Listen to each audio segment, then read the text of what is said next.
Demand by state के पास।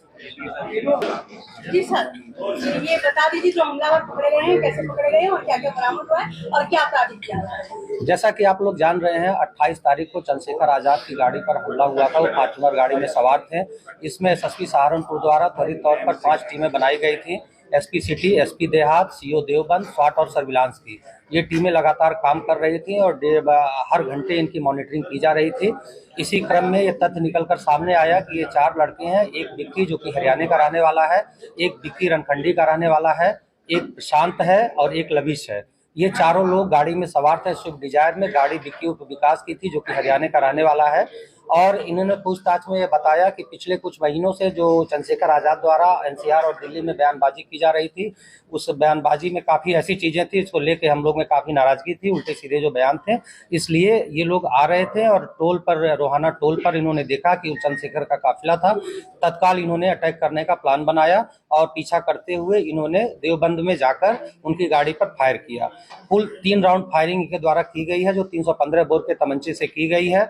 और इन अभियुक्तों में से कुछ का आपराधिक इतिहास पूर्व में 307 और लूट का रहा है। जो एक दो घटनाएं हैं जो प्रेस नोट में हमने मेंशन कर रखा है। ये लगातार काम करने के पश्चात इन चारों की गिरफ्तारी की गई, गाड़ी बरामद की गई, वेपन बरामद किए गए हैं। इस पूरे घटनाक्रम में डीजीपी महोदय द्वारा जो पुलिस टीम काम कर रही थी उसको 50,000 रुपए का पुरस्कार प्रदान किया गया है। घटना का जल्दी से जल्दी इनके अनावरण करने के कारण इनकी गिरफ्तारी हरियाणा से की गई है। वहां यहाँ की टीम गई और वहां पापड़ थाने में एंट्री कराई गई है। एंट्री करा के इनकी गिरफ्तारी की गई, लाया गया इन्हें वहां से। और इसमें जो भी राजपत्रित अधिकारी लगे हुए हैं उन सभी को प्रशस्ति पत्र भी प्रदान किया जा रहा है।